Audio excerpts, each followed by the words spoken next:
श्रीरूपं साग्रजातं सहगणा रघुनाथान्वितं तं सजीवं सावधेतं सावधूतं परिजनसहितं कृष्णचैतन्यदेवं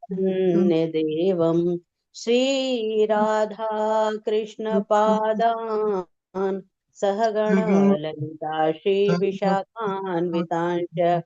नमो विष्णुपादाय कृष्णपृष्ठाय भूतले श्रीमते भक्तिवेदान्त स्वामिनिति नामिने नमस्ते सरस्वती देवी गौरवाणी प्रचारिणे निर्विशेषा शून्यवादी पाश्चात देश तारिण जय श्री कृष्ण चैतन्य प्रभु नित्यानंद श्री अद्वैत गदाधर श्रीवासादि गौर भक्त वृंद हरे कृष्णा कृष्णा कृष्णा कृष्णा हरे हरे हरे राम राम राम हरे हरे हरे कृष्णा।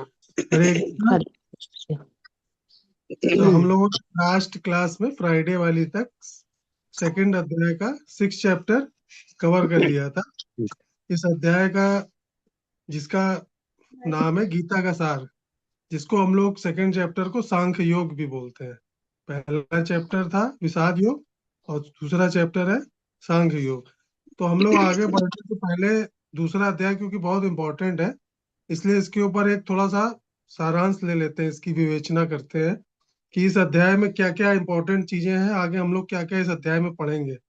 तो आप में चाहे तो श्लोक नंबर भी नोट कर सकते हैं आप लोग कागज पेन से, कि किस श्लोक से किस श्लोक तक भगवान ने हम लोगों को क्या बताया है इस अध्याय में। तो इसमें मेन हम लोगों को देखा कि वो अध्याय जो है अर्जुन को निर्णय लेने के लिए, ये अध्याय बहुत इंपॉर्टेंट है, यही उसका मार्गदर्शन करता है अध्याय। इस अध्याय में कुल 72 श्लोक है। हम लोग इनको 6 भागों में बांट सकते हैं। जैसे फर्स्ट श्लोक से लेके और 10 श्लोक तक भगवान ने इसमें अर्जुन का आत्मसमर्पण यानी सरेंडर ऑफ अर्जुन, अर्जुन शरणागत होता है और भगवान से पूछता है कि मेरे लिए धर्म क्या है। फिर उसके बाद 11वें श्लोक से शुरू होगा, फिर 30वें श्लोक तक भगवान अर्जुन को आत्मा का ज्ञान बताते हैं। भगवान अर्जुन को आत्मा की अमरता, कि आत्मा अमर है और युद्ध न करने के कारणों का जो रीजन दिया था अर्जुन ने, उसका भगवान इन श्लोकों में खंडन करेंगे। फिर आगे के श्लोक जो आएंगे 31 श्लोक से लेके 37वें श्लोक तक भगवान अर्जुन को क्षत्रिय धर्म का पालन करने के लिए बताएंगे कि किस प्रकार अर्जुन को युद्ध करना आवश्यक है, क्योंकि ये उसका धर्म है, इससे उसको स्वर्ग की प्राप्ति होगी। फिर श्लोक नंबर 38 से 53 तक भगवान बताएंगे इसमें कि कर्म कांड और कर्म योग की तुलना क्या है। भगवान बताएंगे कर्म फल की आसक्ति त्याग कर क्यों उसके लिए युद्ध करना श्रेष्ठ है। फिर 54वें श्लोक से 72 श्लोक तक भगवान बताएंगे कि स्थित प्रज्ञ व्यक्ति क्या होता है, उसके लक्षण क्या होते हैं, और उस व्यक्ति के गुण बताएंगे जो आत्मज्ञान यानी स्थित प्रज्ञ है। तो इस अध्याय का जो मुख्य विषय क्या है कि भगवान का जो उद्देश्य क्या है और भगवान किस तरह से अर्जुन को शिक्षा दे रहे हैं। भगवान अर्जुन को तीरंदाजी की उपमा से शिक्षा दे रहे हैं इसमें। जैसे कोई कुशल धनुर्धर लक्ष्य को हर दिशा से भेजता है, वैसे ही श्री कृष्ण अर्जुन को अलग अलग दृष्टिकोण से प्रेरित कर रहे हैं इस अध्याय में कि उसको क्यों युद्ध करना चाहिए। कभी वो कर्मकांड के आधार पर अर्जुन को लाभ बताते हैं, कभी वो भावों से परे कर्मयोग को उपदेश देते हैं। ये उनकी शिक्षा की पद्धति को भगवान की दर्शाता है। भगवान कृष्ण न केवल एक दिव्य वक्ता है, बल्कि एक अत्यंत कुशल शिक्षक भी हैं वो। तो जब भगवान उसको बताएंगे कर्म कांड बनाम कर्म योग क्या होता है, जैसे बताएंगे उसको कि कर्म कांड जो होता है उसके फल जो होते हैं वो क्षणिक होते हैं, अस्थायी होते हैं, और कर्म योग जो होता है के फल जो होते हैं शाश्वत होते हैं और व्यक्ति को आत्म उन्नति की ओर ले जाते हैं। 40वां श्लोक आगे आएगा, उसमें भगवान बताएंगे नेहा विक्रम नाशोस्ति प्रत्याव्यो न विद्यते स्वल्पमयस्य धर्मस्य त्रायते महतो भयात। इसका अर्थ है कर्मयोग में कोई भी तुम्हारा प्रयास व्यर्थ नहीं जाता, ना ही इसका कोई निगेटिव यानी नकारात्मक परिणाम होता है। अब उसकी रुचि कैसे जागृत करते हैं भगवान, तो 2.37 में कर्म कांड की तर्ज पर युद्ध के लाभ बताते हैं भगवान उसको। जैसे अगला श्लोक उसके बाद है 2.38, उसमें बताएंगे भगवान सुख दुखे समय कृत्वा लाभो लाभो जया जयो। यहाँ वो अर्जुन को बताएंगे सुख दुख लाभ हानि जय पराजय की चिंता किए बिना तुम युद्ध करो।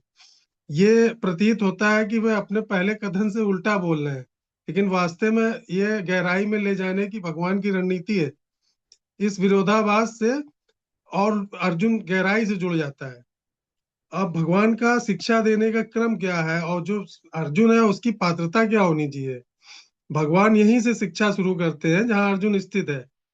यानी अर्जुन कर्म कांड के स्तर पर बातचीत कर रहा है, तो उसको कर्म कांड इसके स्तर से स्टार्ट करते हैं। वैदिक संस्कृत में अधिकांश लोग जो है वो धर्म अर्थ और काम तक ही सीमित रहते हैं, लेकिन मोक्ष का जो मार्ग है वो बहुत ही गिने चुने भगवान के भक्त होंगे, ज्ञानी है, वैरागी है, वही मोक्ष के मार्ग को अपनाते हैं। तो गीता में भगवान ने इसीलिए शुरुआत की पहले कर्म कांड से, इस फिर कर्म योग बताएंगे, फिर ज्ञान योग बताएंगे, फिर ध्यान योग बताएंगे, और अंत में सबसे बताएंगे फिर भक्ति योग क्यों सबसे श्रेष्ठ होता है। अब भगवान उसको अर्जुन को बताते हैं कि आसक्ति और उत्तरदायित्व में क्या अंतर है। भगवान उससे ये कभी नहीं कहते कि तुम फल की परवाह मत करो, बल्कि वो ये कहते हैं कि तुम फलों में केवल आसक्त ना हो। परवाह ना करना गैर जिम्मेदारी होती है, जबकि अनासक्ति का अर्थ होता है निष्काम सेवा भावना से कार्य करना।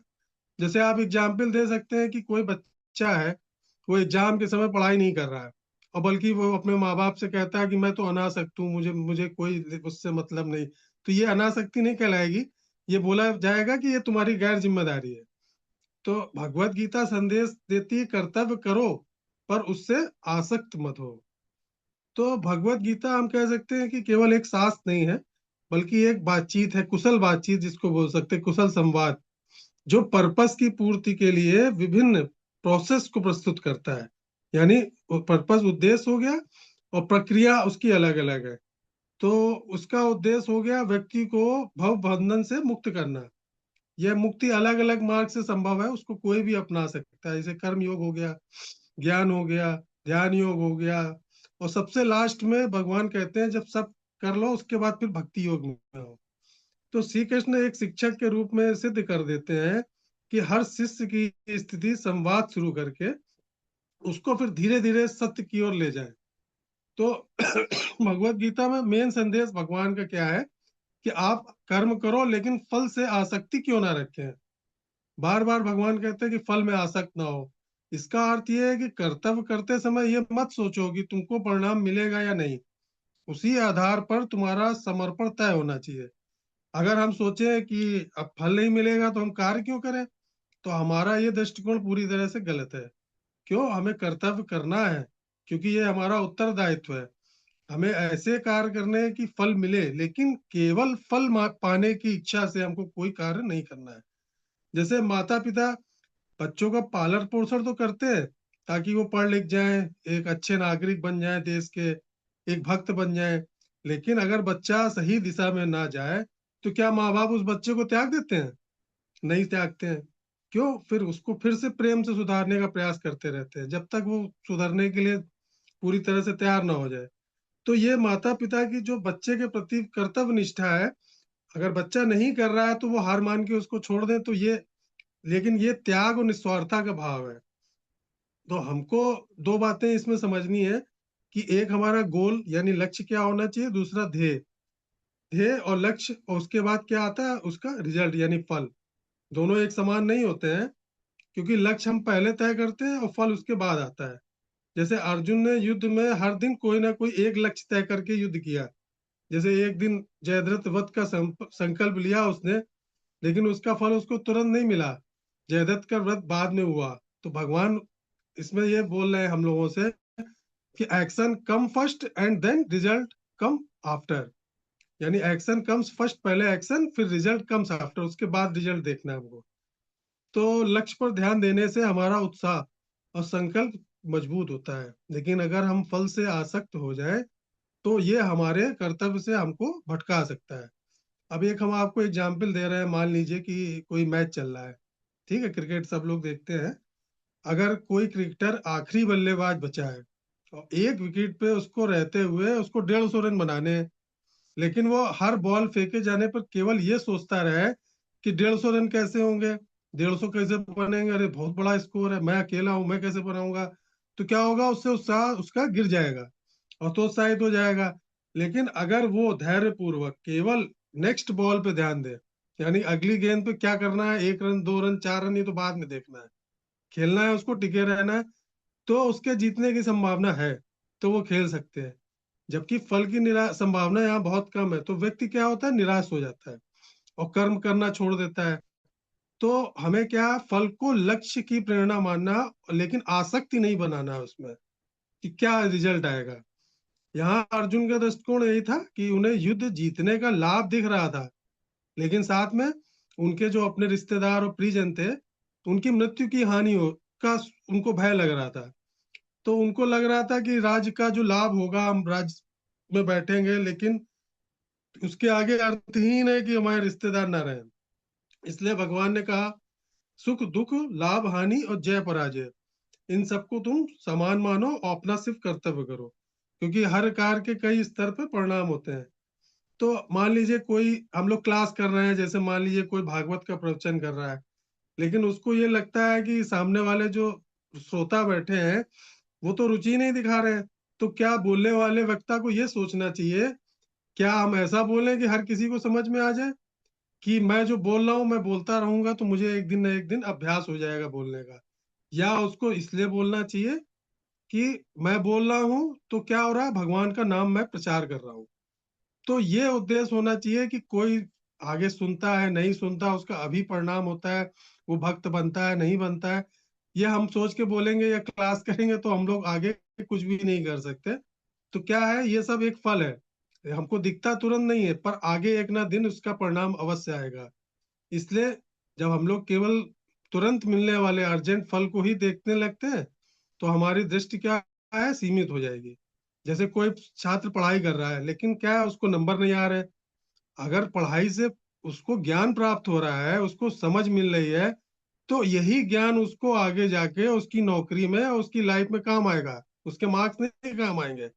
हम लोगों ने कई बार देखा होगा कि हमारे साथ पढ़ने वाले कई स्टूडेंट दोस्त थे हमारे, जो बहुत एवरेज मार्क्स जिनके आते थे, लेकिन आज अगर हमको कभी मिलते हैं तो देखते हैं बहुत जीवन में बहुत अच्छी ऊंची ऊंची पोस्टों पे, सरकारी नौकरी में।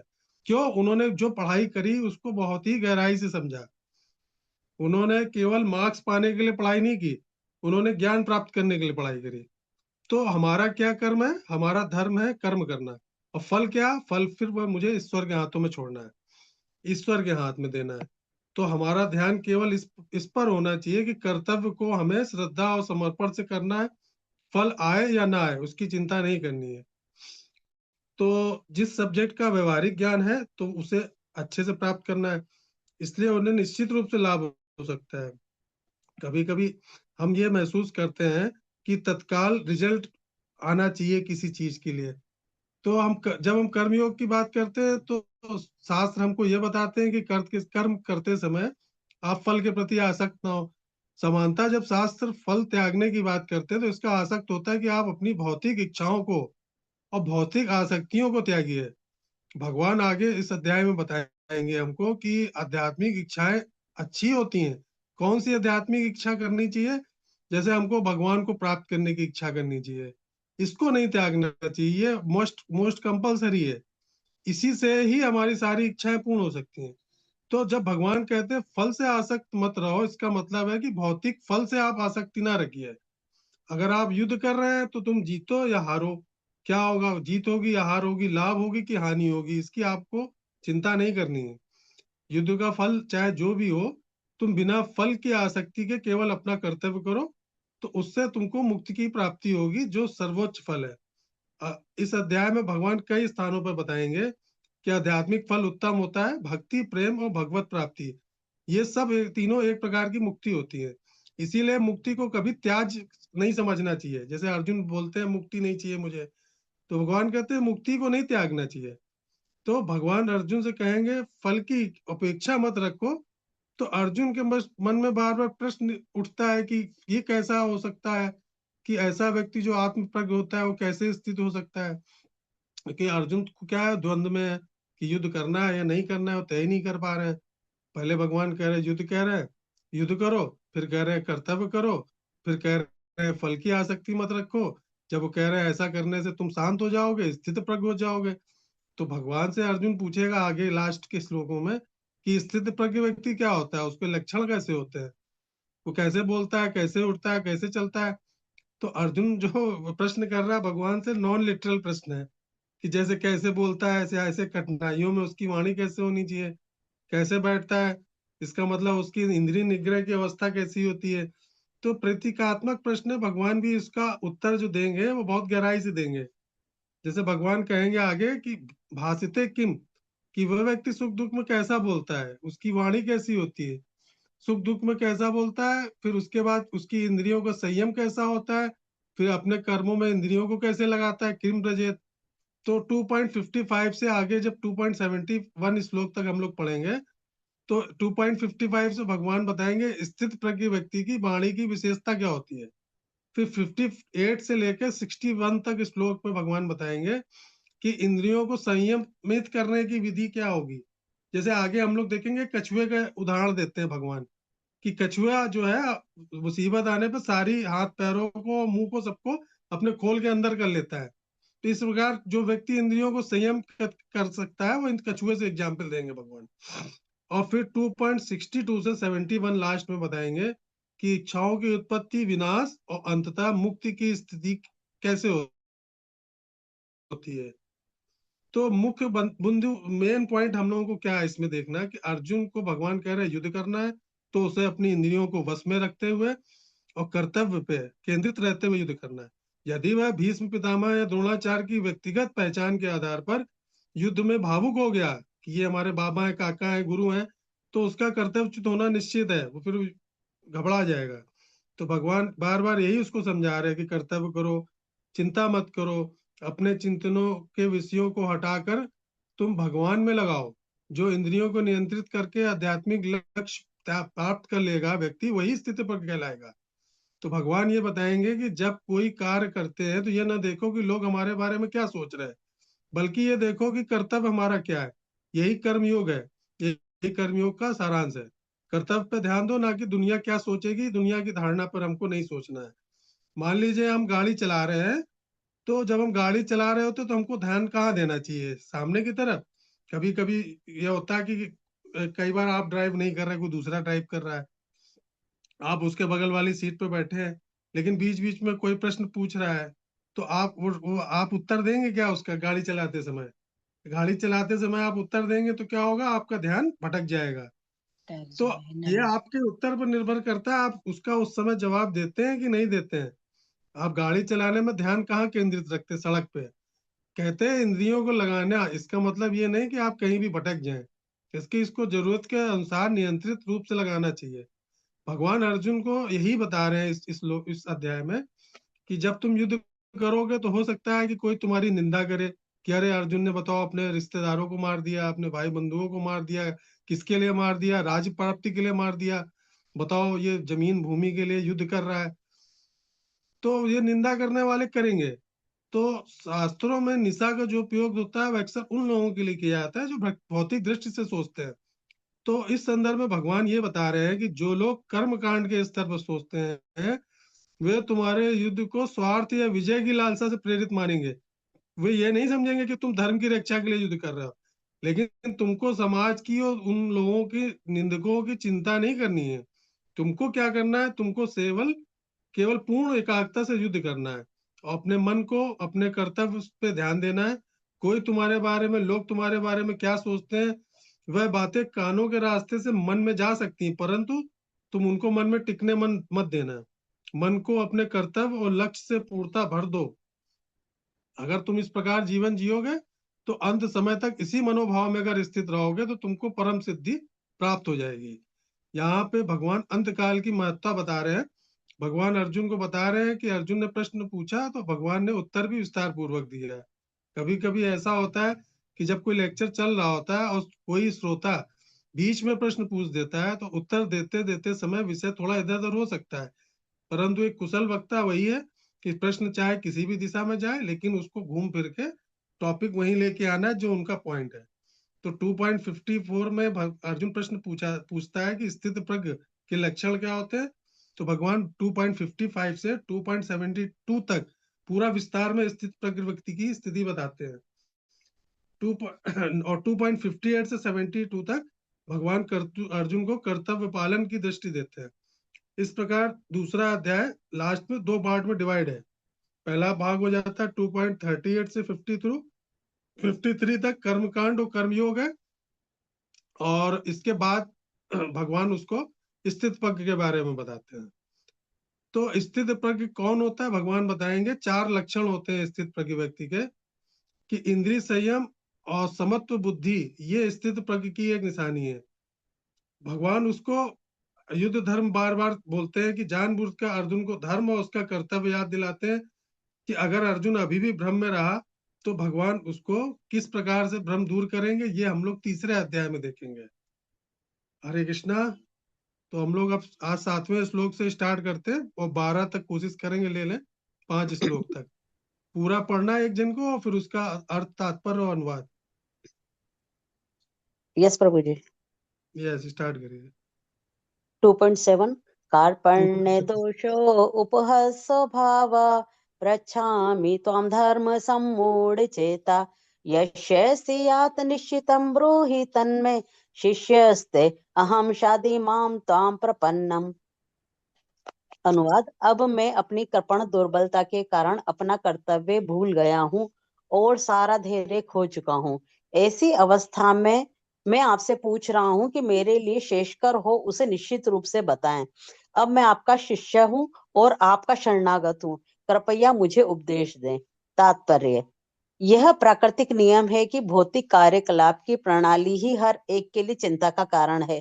पग पग पर उलझन मिलती है, अतः प्रामाणिक गुरु के पास जाना आवश्यक है, जो जीवन के उद्देश्य को पूरा करने के लिए समुचित पथ निर्देश दे सके। समग्र वैदिक ग्रंथ हमें यह उपदेश देते हैं कि जीवन की अनछाई उलझनों से मुक्त होने के लिए प्रामाणिक गुरु के पास जाना चाहिए। ये उलझने उस दावाग्नि के समान है जो किसी के द्वारा लगाए बिना भभक उठती है। इसी प्रकार विश्व की स्थिति ऐसी है कि बिना चाहे जीवन की उलझने स्वतः उत्पन्न हो जाती है। कोई नहीं चाहता कि आग लगे, किंतु फिर भी वो लगती है। हम अत्यधिक व्याकुल हो उठते हैं। अतः वैदिक वाग्मय उपदेश देता है कि जीवन की उलझनों को समझने और उनका समाधान करने के लिए हमें परंपरागत गुरु के पास जाना चाहिए। जिस व्यक्ति का प्रामाणिक गुरु होता है वह सब कुछ जानता है, अतः मनुष्य को भौतिक उलझनों में न रहकर गुरु के पास जाना चाहिए। यही इस श्लोक का तात्पर्य है। आखिर भौतिक उलझनों में कौन सा व्यक्ति पड़ता है? वह जो जीवन की समस्याओं को नहीं समझता। बृहदारण्य उपनिषद में 3:8-10 व्याकुल व्यग्र मनुष्य का वर्णन इस प्रकार हुआ। यो वा एत दक्षरम गार्गे विदित्वा स्मा माल्लो का प्रति सकर्पण। कृपण वह है जो मानव जीवन की समस्याओं को हल नहीं करता और आत्म साक्षात्कार के विज्ञान को समझे बिना सूकर कुकर की भांति इस संसार को त्याग कर चला जाता है। जीवन के लिए यह मनुष्य जीवन अत्यंत मूल्यवान नीति है, जिसका उपयोग वो अपने जीवन की समस्याओं को हल करने में कर सकता है। अतः जो इस अवसर का लाभ नहीं उठाता वह कृपण है। ब्राह्मण इसके विपरीत होता है, जो इस शरीर का उपयोग जीवन की समस्त समस्याओं को हल करने में करता है। यह एतदक्षरम गार्गी विदित्वा स्मा माल्लोकात् प्रेति स ब्राह्मणा। देहात्म बुद्धि वंश कृपण या कंजूस लोग अपना सारा समय परिवार, समाज और देश आदि के अत्यधिक प्रेम में गवा देते हैं। मनुष्य प्राय चर्म रोग के आधार पर अपने पारिवारिक जीवन अर्थात पत्नी, बच्चों, परिजनों से आसक्त रहता है। कृपण यह सोचता है कि वह अपने परिवार को मृत्यु से बचा सकता है, अथवा वह यह सोचता है कि उसका परिवार या समाज उसे मृत्यु से बचा सकता है। ऐसी पारिवारिक आसक्ति निम्न पशुओं में भी पाई जाती है, क्योंकि वे भी बच्चों की देखभाल करते हैं। बुद्धिमान होने के कारण अर्जुन समझ गया था कि पारिवारिक सदस्यों के प्रति उसका अनुराग तथा मृत्यु से उनकी रक्षा करने की उसकी इच्छा ही उसकी उलझनों का कारण है। यद्यपि वो समझ रहा था कि युद्ध करने का कर्तव्य उसकी प्रतीक्षा कर रहा था, किंतु कृपण दुर्बलता यानी कार्पण्य दोष का कारण वह अपने कर्तव्य नहीं निभा पा रहा था। अतः वह परम गुरु भगवान कृष्ण से कोई निश्चित हल निकालने का अनुरोध कर रहा था। वह कृष्ण का शिष्यत्व ग्रहण करता है।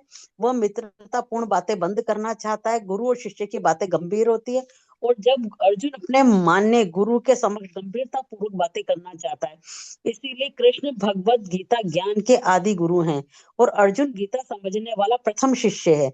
अर्जुन भगवत गीता को किस तरह समझता है, यह गीता में वर्णित है। तो भी मूर्ख संसारी विद्वान बताते हैं कि किसी को मनुष्य रूप कृष्ण की नहीं, बल्कि अजन्मा कृष्ण की शरण ग्रहण करनी चाहिए। कृष्ण के अंतः और बाह्य में कोई अंतर नहीं है। इस ज्ञान के बिना जो भगवत गीता को समझने का प्रयास करता है, वह सबसे बड़ा मूर्ख है। हरे कृष्णा। हाँ, हरे कृष्णा। तो देखिए इस श्लोक में मेन समझने वाली चीजें देखिए क्या है। सबसे पहली चीज तो क्या है, हमको इसमें क्या देखना है कि बिना गुरु के आप किसी भी उलझन से अपने आप नहीं निकल सकते हैं। तो इसमें तीन चीजें बताई भगवान। पहले तो बता रहे हैं कि इसमें तात्पर्य में प्रभुपाद हमको बता रहे हैं कि गुरु आपके जीवन में क्यों आवश्यक है। उसकी शिक्षा हम भगवान से ले सकते हैं। देखिए भगवान को किसी विद्या का ग्रहण करने की कोई जरूरत नहीं थी। भगवान सर्वव्यापी है, सर्वज्ञानी है। फिर वो संदीपन मुनि के आश्रम में क्यों गए? वो हम लोगों को शिक्षा देने के लिए गए कि आप चाहे जितने एजुकेटेड हो, लेकिन आपको ज्ञान प्राप्त करने के लिए गुरुकुल में जाना जरूरी है। भले भगवान ने 64 दिन में वहां 64 कलाएं सीख ली थी। भगवान को वहां 64 दिन लगे थे 64 कला सीखने में।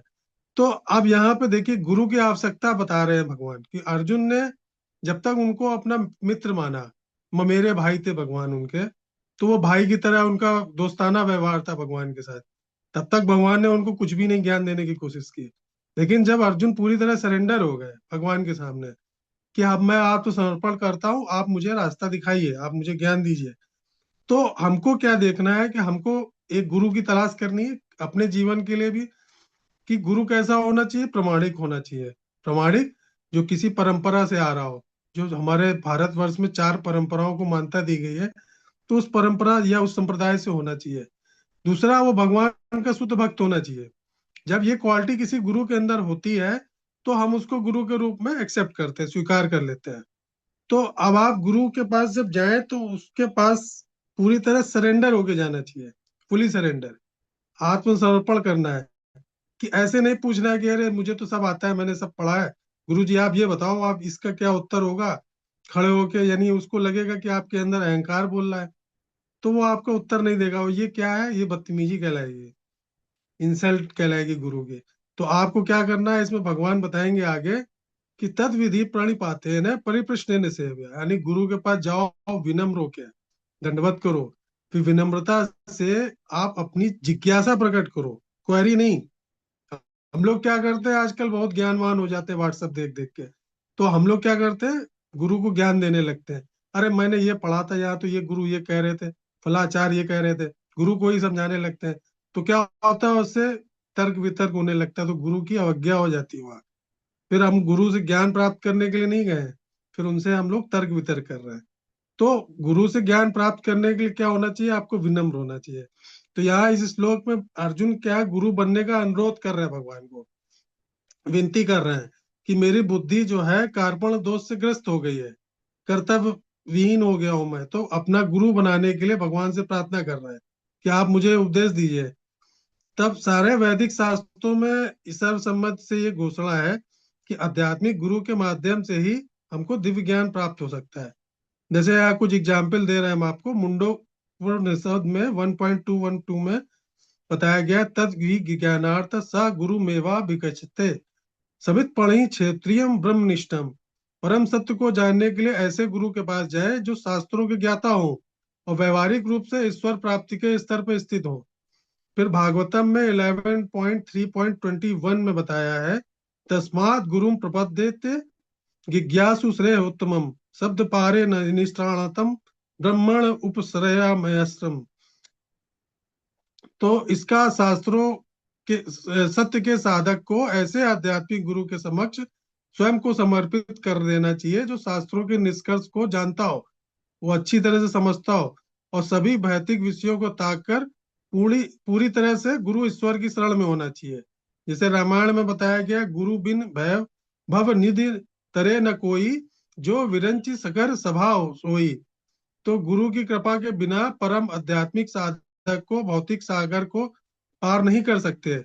श्री कृष्ण स्वयं भगवत गीता के श्लोक 4.34 में बताएंगे, तद विधि प्रणिपाते न परिप्रश्न ने सेव्या। आध्यात्मिक गुरु के पास जाकर सत्य को जानो, उससे आदर पूर्वक प्रश्न करो, उसकी सेवा करो। ऐसा ज्ञानवान संत तुमको स्वयं ज्ञान प्रदान कर सकता है। क्यों? क्योंकि उसने स्वयं सत्य को अनुभव किया है, उसने स्वयं सत्य को देखा है। तो ज्ञान प्राप्ति के लिए गुरु को स्वीकार करने की आवश्यकता को भगवान ने स्वयं भी ये कदम उठाया। अपनी जब युवा अवस्था में संदीपन मुनि के आश्रम में 64 विद्याएं सीखी, तो उनके जो साथ सुदामा जी थे, उन्होंने लिखा, यस छंदो मध्यम ब्रह्म देश आवादपन विभो, श्री वसाम तस् गुरुसु वासो तयंता विडम्बनम। ये भागवतम में है 10.80 में। हे श्री कृष्ण, वेद आपके शरीर के समान है, जो आपके ज्ञान से प्रकट हुए हैं, इसलिए आपको गुरु की क्या आवश्यकता है। तो वेद जो है, वेद भगवान के शरीर से निकले हैं। वेद, जब गरुड़ जी पंख फड़फड़ाते हैं तो उससे वेदों की श्रुतियां निकली हैं। तो आपको गुरु की क्या आवश्यकता है? फिर भी आप गुरु से सीखने का हमको दिखावा करते हैं। यह तो बस आपकी एक लीला मात्र है। श्री कृष्ण वास्तव में संसार के प्रथम गुरु हैं, क्योंकि वो ब्रह्मा जी के भी गुरु हैं। जब ब्रह्मा जी कमल नाल से प्रकट हुए थे, तो उन्होंने जब आंखें खोली तो उनको एक आवाज सुनाई दी, तप, तप यानी तप करो। तब उसके बाद उन्होंने हजारों वर्षों तक तप किया। फिर उनको एक बांसुरी की आवाज सुनाई दी। जब हम ब्रह्म संहिता पढ़ेंगे तो ये सब उसमें पढ़ने में आएगा। जब उनको ज्ञान प्राप्त हुआ कि वास्तव में हमको किसने प्रकट किया, ये संसार कैसे प्रकट हुआ, तब उन्होंने पहला श्लोक ब्रह्म संहिता में बोला, ईश्वरा परमा कृष्ण सच्चिदानंद विग्रह अनादिर आदिर गोविंद सर्व कारण कारणम। तो ब्रह्मा के भी गुरु हैं। तो इस भौतिक संसार में प्रथम जन्म लेने वाले ब्रह्मा जी ही हैं। उन्होंने हमको बताया है। तो ये लीला हमारे लाभ के लिए भगवान कर रहे हैं, ताकि अपने उदाहरण से ये सिखा सकें कि हम माया में के प्रभाव में रहने वाले जो प्राणी हैं, हम अपने अज्ञान को कैसे दूर कर सकते हैं। हमको एक गुरु की आवश्यकता है। तो अर्जुन श्री कृष्ण के शिष्य थे, शिष्य के रूप में उनके समक्ष आत्मसमर्पण कर रहे हैं और अपने गुरु से, अपनी भगवान कृष्ण से उचित मार्ग देने का अनुरोध कर रहे हैं इस श्लोक में। फिर 8वां श्लोक लेंगे हम लोग आगे। कौन पढ़ेगा? हरे कृष्णा प्रभु जी, मैं हाँ रीड कर रही हूँ। पढ़िए। नाहि प्रपश्यामि ममाप्नुद्यात् यच्छोकमुच्योषणामिन्द्रियाणाम् आवाप्य भूमाव सपत्नमद्वं राज्यं सुराणामपि च अधिपत्यम्। मुझे ऐसा कोई साधन नहीं दिखता जो मेरी इंद्रियों को सुखाने वाले इस शोक को दूर कर सके। स्वर्ग पर देवताओं के अधिपत्य की तरह इस धन धान्य संपन्न सारी पृथ्वी पर निष्कंटक राज्य प्राप्त करके भी मैं इस शोक को दूर नहीं कर सकूंगा। तात्पर्य श्री प्रभुपाद द्वारा, प्रभुपाद जी की जय। यद्यपि अर्जुन धर्म तथा सदाचार के नियमों पर आधारित अनेक तर्क प्रस्तुत करता है, किंतु ऐसा प्रतीत होता है कि वे अपने गुरु भगवान श्री कृष्ण की सहायता के बिना अपनी असली समस्या को हल नहीं कर पा रहा है। वे समझ गया था कि उसका तथाकथित ज्ञान उसकी उन समस्याओं को दूर करने में व्यर्थ है जो उसके सारे अस्तित्व शरीर को सुखाए दे रही थी। उसे इन उलझनों को भगवान कृष्ण जैसे आध्यात्मिक गुरु की सहायता के बिना हल कर पाना असंभव लग रहा था। शैक्षिक ज्ञान, विद्वत्ता, उच्च पद, ये सब जीवन की समस्याओं का हल करने में व्यर्थ है। यदि कोई इसमें सहायता कर सकता है तो वो एकमात्र गुरु। अतः निष्कर्ष ये निकलता है कि गुरु जो 100% कृष्ण भावनाभावित होता है, वही एकमात्र प्रामाणिक गुरु है और वही जीवन की समस्याओं को हल कर सकता है। भगवान चैतन्य ने कहा है कि जो कृष्ण भावनामृत के विज्ञान में दक्ष हो, कृष्ण तत्व वेदता हो, चाहे वह जिस किसी जाति का हो, वही वास्तविक गुरु है। किबा विप्र किबा न्यासी शूद्र के ने नय, यही कृष्ण तत्व वेदता से गुरु है। कोई व्यक्ति चाहे ये विप्र वैदिक ज्ञान में दक्ष हो, निम्न जात में जन्मा शूद्र हो या कि सन्यासी, यदि वे कृष्ण के विज्ञान में दक्ष कृष्ण तत्व वेदता है, तो वे यथार्थ प्रामाणिक गुरु है। चैतन्य चरितामृत मध्य 8.128। अतः कृष्ण तत्व वेदता हुए बिना कोई भी प्रामाणिक गुरु नहीं हो सकता। वैदिक साहित्य में भी कहा गया है, षट् कर्म निपुणो विप्रो मंत्र तंत्र विशारदा अवैष्णो गुरुर्नश्याद वैष्णव स्वपचो गुरः। विद्वान ब्राह्मण भले ही वह संपूर्ण वैदिक ज्ञान में पारंगत क्यों न हो, यदि वह वैष्णव नहीं है तो, या कृष्ण भावनाव्रत में दक्ष नहीं है तो गुरु बनने का पात्र नहीं। किंतु शूद्र यदि वह वैष्णव या कृष्ण भक्त है तो गुरु बन सकता है। पद्म पुराण संसार की समस्याओं, जन्म जरा व्याधि तथा मृत्यु की निवृत्ति धन संचय तथा आर्थिक विकास से संभव नहीं है। विश्व के विभिन्न भागों में ऐसे राज्य हैं जो जीवन की सारी सुविधाओं से तथा संपत्ति एवं आर्थिक विकास से पूरित है, किंतु फिर भी उनके सांसारिक जीवन की समस्याएं ज्यों की त्यों बनी हुई हैं। वे विभिन्न साधनों से शांति खोजते हैं, किंतु वास्तविक सुख उन्हें तभी मिल पाता है जब वे कृष्ण भावनामृत से युक्त कृष्ण के प्रमाणिक प्रतिनिधि के माध्यम से कृष्ण अथवा कृष्ण तत्व पूरक भगवत गीता तथा श्रीमद् भागवतम के परामर्श को ग्रहण करते हैं। यदि आर्थिक विकास तथा भौतिक सुख किसी के पारिवारिक, सामाजिक, राष्ट्रीय या अंतर्राष्ट्रीय अव्यवस्था से उत्पन्न हुए शोकों को दूर कर पाते, तो अर्जुन ये न कहता कि पृथ्वी का अप्रतिम राज्य या स्वर्ग लोक में देवताओं की सर्वोच्चता भी उसके शोकों को दूर नहीं कर सकती।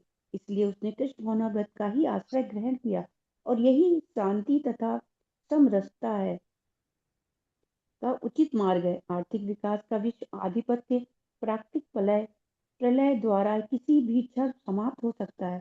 यहाँ तक कि चंद्रलोक जैसे उच्च लोकों की यात्रा भी, जिसके लिए मनुष्य प्रयत्नशील है, एक झटके में समाप्त हो सकती है। भगवत गीता इसकी पुष्टि करती है। चिड़े पुड़े मृत्यु लोकम विशंति। जब पुण्य कर्मों के फल समाप्त हो जाते हैं तो शिखर से जीवन के निम्नतम स्तर पर गिर जाता है। इस तरह से विश्व के अनेक राजनीतिज्ञों का पतन हुआ है। ऐसा अधपतन शोक का कारण बनता है। अतः यदि हम सदा के लिए शोक का निवारण चाहते हैं तो हमें कृष्ण की शरण ग्रहण करनी होगी, जिस तरह अर्जुन ने की। अर्जुन ने कृष्ण से प्रार्थना की कि वे उसकी समस्या का निश्चित समाधान कर दे, और यही कृष्ण भावनामृत की विधि है। हरे कृष्णा। हरे कृष्णा। देखिए, इसमें कुछ इंपॉर्टेंट इस श्लोक में बातें हम आपको बता रहे हैं। जैसे देखिए, इसमें बताया गया है तात्पर्य जो प्रभुपाद जी ने बताया। पहली चीज तो देखिए, हमको गुरु चाहिए। गुरु कौन सा होना चाहिए? प्रमाणिक होना चाहिए। प्रमाणिक कौन सा होना चाहिए? जो भगवान के ज्ञान में पूरी तरह से दक्ष हो, यानी उस कृष्ण खुद कृष्ण वेत्ता होना चाहिए, यानी कृष्ण के बारे में पूरा जानकार होना चाहिए। क्योंकि जो पूरी तरह से कृष्ण भावना मावित होगा वही गुरु प्रमाणिक होगा, और वही हमको जीवन की समस्याओं का हल बता सकता है। चैतन्य महाप्रभु ने भी गुरु किया था। उनको भी गुरु की आवश्यकता नहीं थी, क्योंकि वो खुद स्वयं कृष्ण अवतार थे, राधा कृष्ण मिलित अवतार थे। तो वास्तविक गुरु का इसमें प्रभुपाद जी बता रहे हैं कि देखिए, कलयुग में क्या है कि खाली अगर आप ब्राह्मण जात की हो या ब्राह्मण कुल में आपने जन्म लिया तो जरूरी नहीं कि आप गुरु बन सकते हैं। गुरु कौन हो सकता है? शूद्र भी हो सकता है। निम्न जाति में जन्मा हो, चाहे वो शूद्र वर्ण में हो, कोई भी हो, सन्यासी हो, चाहे ब्राह्मण हो, विप्र हो या ना हो, लेकिन वो क्या, वैदिक ज्ञान में दक्ष होना चाहिए और कृष्ण विज्ञान में दक्ष होना चाहिए, यानी कृष्ण के या भगवान के बारे में पूरी तरह से उसको नॉलेज होना चाहिए। पूरी तरह से प्रमाणिक गुरु वही कहलाएगा। क्योंकि सतयुग द्वापर में तो अलग सिस्टम था, लेकिन कलयुग में सिस्टम पूरा अलग है इस समय। क्योंकि इस समय कोई भी जन्म से जो किसी जात का हो तो वो उससे मतलब नहीं कि वो ब्राह्मण कुल में जन्म लिया तो ब्राह्मण है तो वो ज्ञानी है, पूजनीय है। नहीं, ऐसा नहीं है। अगर कलयुग में निम्न शूद्र जात में भी कोई जन्म लेता है और कृष्ण के विषय में पूरी तरह से भगवान का भक्त हो जाता है तो वो गुरु बनने के योग्य है। तो गुरु कौन होना चाहिए, इसमें क्वालिटी बताई गई है कि जो आपकी चार समस्याएं मूल हैं भगवान के बारे में। हम लोग जब पैदा होते हैं तो हमने पहले अध्ययन किया जन्म, मृत्यु, जरा और व्याधि। ये बताया है इसमें कि ये चार समस्याएं जो हमारे जीवन में हमेशा थी, हमेशा रहेंगी। अगर कोई उसका समाधान हमको बता सकता है कि उससे हम कैसे निपट सकते हैं और शांति हमारे जीवन में किस प्रकार आ सकती है, तो वो एक प्रमाणिक गुरु बन सकता है। यानी जब हम दुखों में डूब जाते हैं तो हमारी बुद्धि दुखों के कारणों का विश्लेषण करने लगती है कि दुख क्यों आए। वह आगे सोचने में असमर्थ हो जाती है, निराशा छा जाएगी हमारे जीवन में। अब अर्जुन की समस्या उसकी कमजोर बौद्धिक क्षमता से अधिक ज्यादा गंभीर है, क्योंकि उसको ये लग रहा था कि अगर मैंने राज्य जीत लिया और पूरे संसार का राज्य भी मुझे प्राप्त हो गया तो भी मुझे जो शोक प्राप्त होगा इस राज्य को प्राप्त करने के लिए, मैं उसको कभी दूर नहीं कर सकूंगा। तो वो डिप्रेशन में जा रहा है। तो उसकी भौतिक ज्ञान उसे उस दुख के सागर से बचाने के लिए अपर्याप्त था, तो जिससे वह डूबा हुआ है वो पूरी तरह से उसमें। तो भगवान कृष्ण का को अपना गुरु स्वीकार कर लेता है, फिर वह भगवान कृष्ण के समक्ष अपने हृदय की बात प्रकट कर रहा है इस श्लोक में, ताकि वह इस दयनीय स्थिति को प्रकट कर सके कि मैं किस संकट में डूबा हूँ।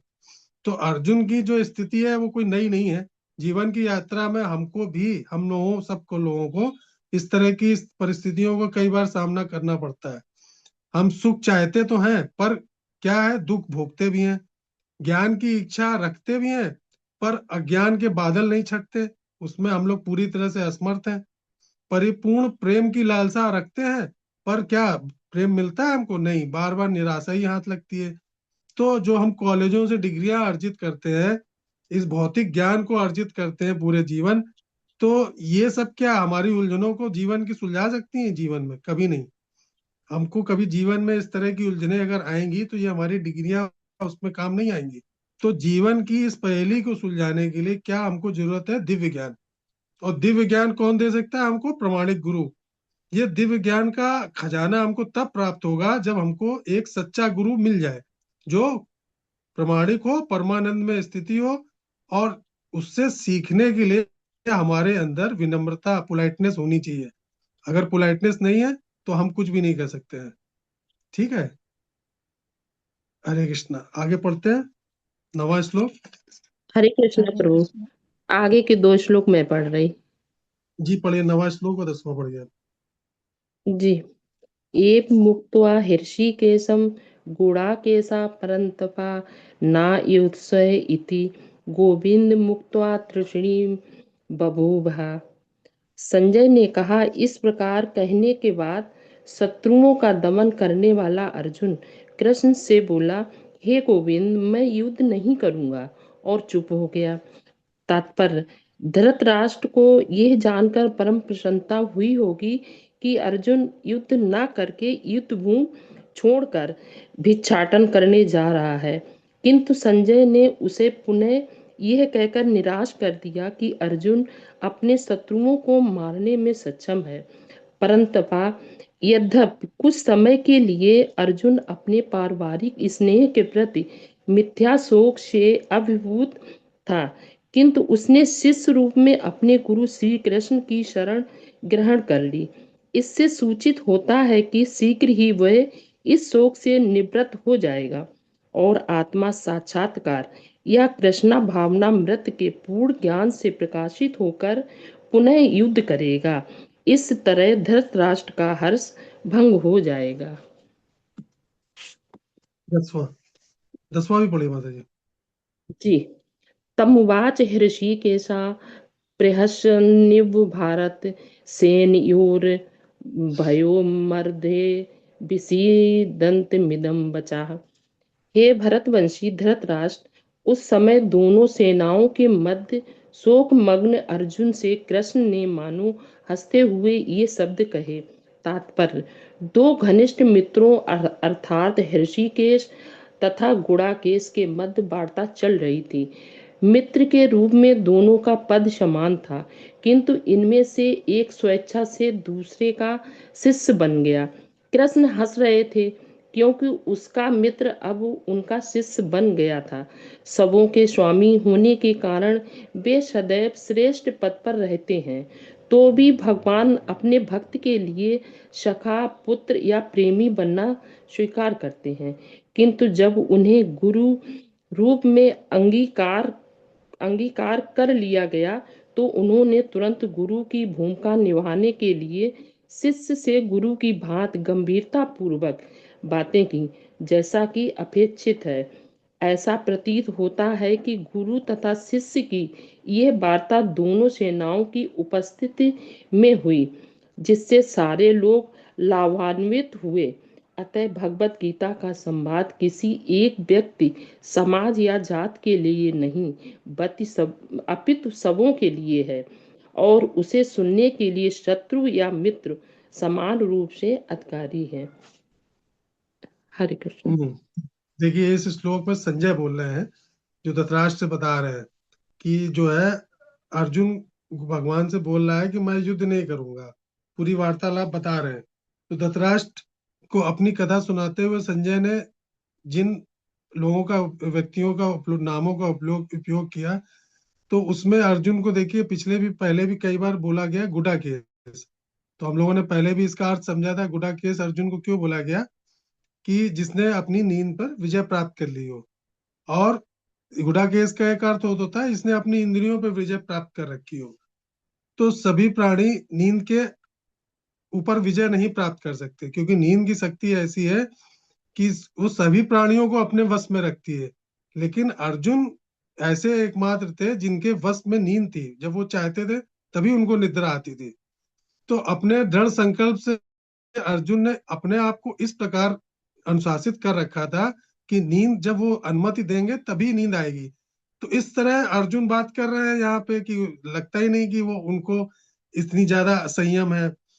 तो अर्जुन के लिए गुडाकेश शब्द का प्रयोग करके संजय धृतराष्ट्र को ये बता रहे हैं कि जो व्यक्ति इस संसार का सबसे शक्तिशाली है, जो वीर है, जिसने नींद तक पे विजय प्राप्त कर रही हो, तो वो आपको क्या लगता है कि वो अपने डिप्रेशन पे, अपनी निराशा पे विजय प्राप्त नहीं कर सकता? इसीलिए वो बार बार संजय जानबूझ के गुडाकेश शब्द का इस्तेमाल कर रहे हैं अर्जुन के लिए, कि जो व्यक्ति इंद्रिय और नींद पे विजय प्राप्त कर सका हो, तो आपको क्या लगता है कि वो युद्ध छोड़ के और संन्यास ले लेगा, संन्यास लेने चला जाएगा?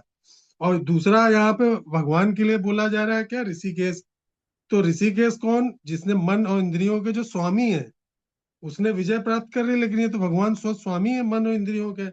तो ये संकेत यहाँ पे मिल रहा है कि जो इंद्रियों के स्वामी है, तो उनको क्या पता नहीं कि क्या घटना होने वाली है आगे? क्या सुनिश्चित नहीं कर सकते वो? अर्जुन को क्या समझा नहीं सकते?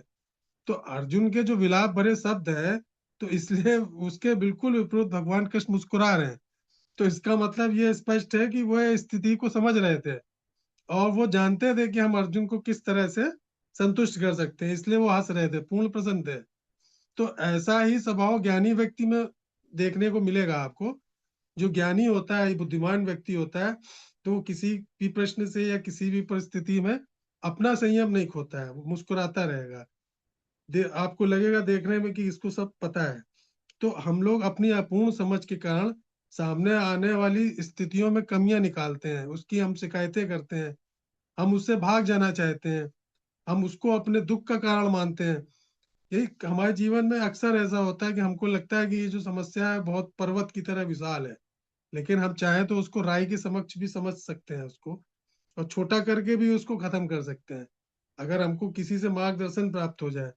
परंतु ज्ञानी आत्माएं हमें बताती हैं कि दुनिया, ईश्वर जो है, जिसने ये संसार को रचित किया है, वो सर्वथा परिपूर्ण है।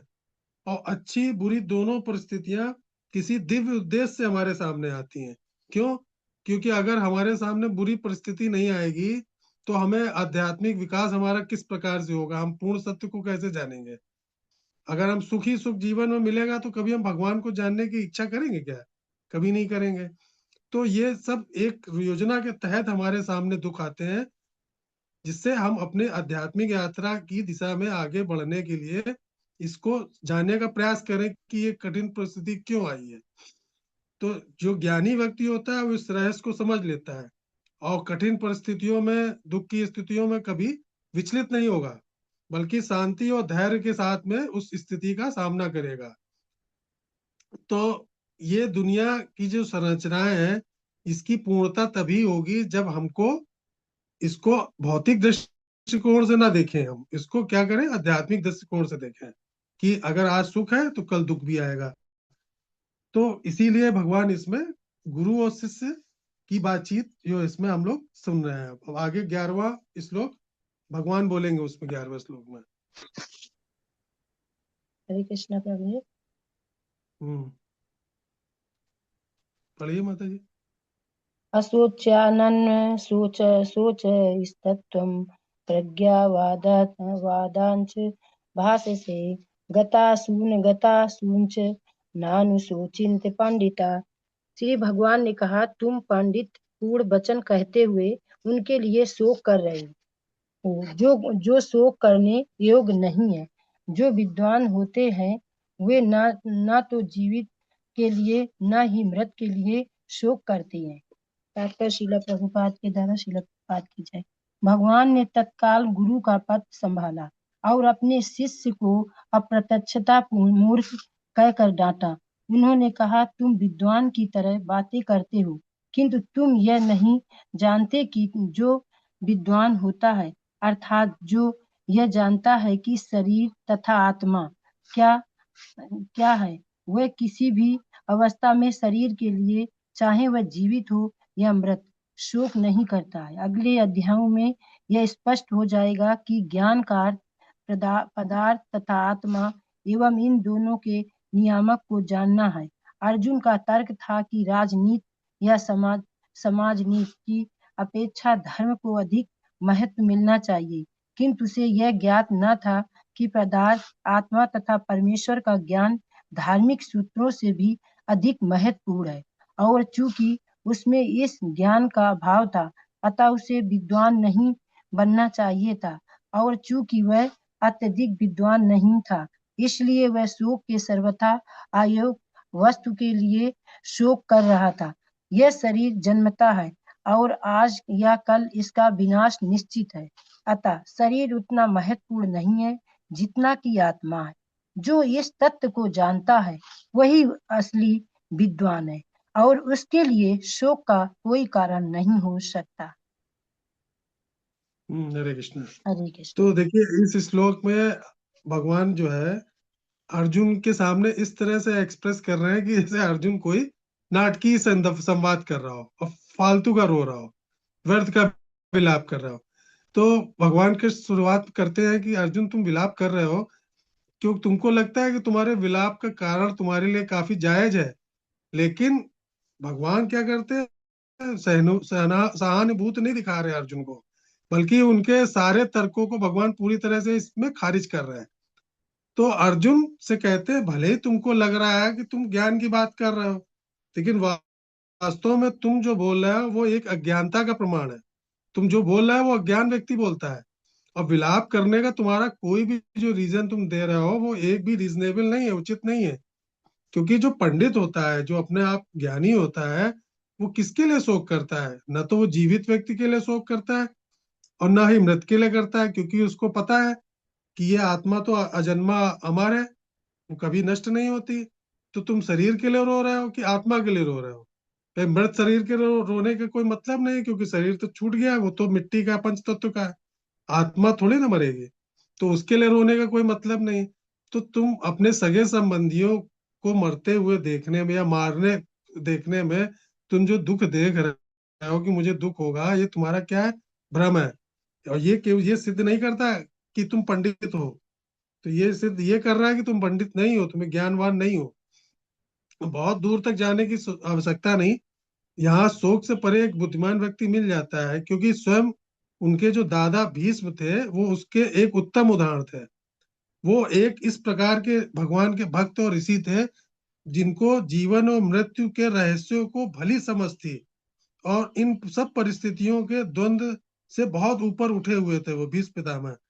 वह हर परिस्थिति में शांत रहते हुए अब निरंतर भगवान की सेवा में लगे हुए थे, लेकिन उसके बाद भी उन्होंने दुष्टों का पक्ष लिया, यानी वो युद्ध करने गए अधर्म के साथ, क्योंकि लेकिन वो जानते थे कि मेरी हार होगी, इसमें मेरी मृत्यु होगी, लेकिन तब भी उन्होंने कौरवों का साथ दिया, क्योंकि जबकि भगवान के बहुत बड़े भक्त थे वो, जब 12 महाजन में भी उनका नाम आता है।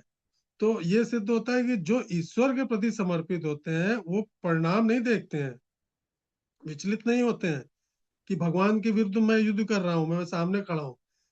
वह बिना हर परिस्थिति में अपना कर्तव्य निभा रहे थे। तो ऐसे व्यक्ति कभी शोक नहीं करते, क्योंकि वह सभी परिस्थितियों को ईश्वर की कृपा मानते हैं।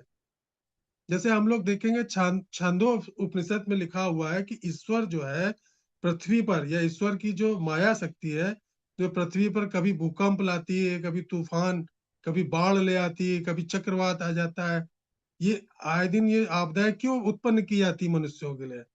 क्योंकि ये भगवान की सृष्टि की एक व्यापक योजना होती है। क्योंकि इसमें बताया गया कि ईश्वर भगवान जानबूझकर इस तरह की परिस्थितियां उत्पन्न करते हैं ताकि आप केवल अपनी आध्यात्मिक प्रगति में आगे बढ़े, क्योंकि आपके ऊपर जब दुख आएगा तभी आप आध्यात्मिक प्रगति में आगे बढ़ पाएंगे। अगर आप आत्मसंतुष्ट रहोगे तो आप भौतिक प्रगति में आगे जाओगे, आध्यात्मिक प्रगति छोड़ दोगे। तो जब इस तरह की प्राकृतिक आपदाएं आएंगी तो उससे घबरा के भगवान की तरफ आदमी भागता है। जब कहीं भूकंप आता है या इस तरह की परिस्थिति आती, कोविड आया, तो देखिए लोग क्या आध्यात्मिक हो गए, तब से भगवान के मंदिर जाने लगे, पूजा पाठ में लग गए, क्योंकि उन्होंने देखा कि कोई भी भगवान के लिए ऐसी चीज नहीं कि एक सेकंड में इस पूरी पृथ्वी पे त्राही त्राही हो सकती है। तो ये भगवान की दिव्य महिमा हमको जानना है। भौतिक सुख सुविधाओं को नहीं बढ़ाना है, हमको आध्यात्मिक सुविधा को बढ़ाना है। आगे का श्लोक लास्ट 12वां कौन पढ़ेगा? नए लोगों में से पढ़वाइए प्रभु जी। वैसे टाइम भी हो रहा है, नहीं तो अगली बार ले लें इसको, जैसा बताइए आप लोग। ले ये 12वां ले लीजिए, बस कंप्लीट हो जाएगा। 12वां बड़ा है ना, उसको टाइम लगेगा, है ना? जैसा बताइए, ले ले 12वां। रीड कर लेते, समझा दीजिए बाद चलिए में। पढ़िए, तो थोड़ा सा हरे कृष्णा प्रभु, जी पढ़िए आपका 12वां। आदेश हो, आपका आदेश हो तो मैं पढ़ूं। हाँ जी जी पढ़िए माता जी। ना त्वे बाहम जातुनासम ना त्वम नेमे जनाधिपा ना चैव ना भविष्यामा सर्वे वै मता परम। ऐसा कभी नहीं हुआ कि मैं ना रहा हूँ या तुम ना रहे हो, अथवा ये समस्त राजा ना रहे हों, और ना ऐसा है कि भविष्य में हम लोग नहीं रहेंगे। तात्पर्य, वेदों में, कठोपनिषद में तथा श्वेता उपनिषद में कहा गया है कि जो श्री कृष्ण भगवान असंख्य जीवों के कर्म तथा कर्म फल के अनुसार उनकी अपनी अपनी परिस्थितियों में पालक हैं, वही भगवान अंश रूप में हर जीव के हृदय में वास कर रहे हैं। केवल साधु पुरुष जो एक ही ईश्वर को भीतर बाहर देख सकते हैं, पूर्ण एवं शाश्वत शांति प्राप्त कर पाते हैं। नित्यो नित्यानाम चेतन श्वता नाम एको बहूनाम यो विदधाति कामन तमातम स्थ योनिपश्यन्ति धीरा धीरा रस्ते साम शांति शाश्वती नेत्रेशाम। जो वैदिक ज्ञान अर्जुन को प्रदान किया गया, वही विश्व के उन समस्त पुरुषों को प्रदान किया गया जो विद्वान होने का दावा तो करते हैं, किंतु जिनकी ज्ञान राशि न्यून है। भगवान ये स्पष्ट कहते हैं कि वे स्वयं अर्जुन तथा युद्ध भूमि में एकत्र सारे राजा शाश्वत प्राणी हैं, और इन जीवों की बद्ध तथा मुक्त अवस्थाओं में भगवान ही एकमात्र उनके पालक हैं। भगवान परम पुरुष हैं तथा भगवान का सिर संगी अर्जुन एवं वहां पर एकत्र सारे राजगण शाश्वत पुरुष हैं। ऐसा नहीं है कि भूतकाल में प्राणियों के रूप में अलग अलग उपस्थित नहीं थे, और ऐसा भी नहीं है कि ये शाश्वत पुरुष बने नहीं रहेंगे। उनका अस्तित्व भूतकाल में था और भविष्य में भी निर्बाध रूप में बना रहेगा। अतः किसी के लिए शोक करने की कोई बात नहीं है। ये मायावादी सिद्धांत के मुक्ति के बाद आत्मा माया के आवरण से पृथक होकर निराकार ब्रह्म में लीन हो जाएगा और अपना अस्तित्व खो देगा। यहाँ पर परम अधिकारी भगवान कृष्ण द्वारा पुष्ट नहीं हो पाता, ना ही इस सिद्धांत का समर्थन हो पाता है कि बद्ध अवस्था में ही हम अस्तित्व का चिंतन करते हैं। यहाँ पर कृष्ण स्पष्टता कहते हैं कि भगवान तथा अन्यों का अस्तित्व भविष्य में भी अक्षुण्ण रहेगा, जिसकी पुष्टि उपनिषदों द्वारा भी होती है। कृष्ण का ये कथन प्रमाणिक है, क्योंकि कृष्ण माया बस नहीं है। यदि अस्तित्व तथ्य न होता तो फिर कृष्ण इतना बल क्यों देते और वह भी भविष्य के लिए। मायावादी ये तर्क कर सकते हैं कि कृष्ण द्वारा कथित अस्तित्व आध्यात्मिक न होकर भौतिक है। यदि हम इस तर्क को कि अस्तित्व भौतिक होता है स्वीकार कर भी लें तो फिर कोई कृष्ण के अस्तित्व को किस प्रकार पहचानेगा। कृष्ण भूतकाल में भी अपने अस्तित्व की पुष्टि करते हैं और भविष्य में भी अपने अस्तित्व की पुष्टि करते हैं। उन्होंने अपने अस्तित्व की पुष्टि कई प्रकार से की है और निराकार ब्रह्म उनके अधीन घोषित किया जा चुका है। कृष्ण सदा सर्वदा अपना अस्तित्व बनाए रहे हैं।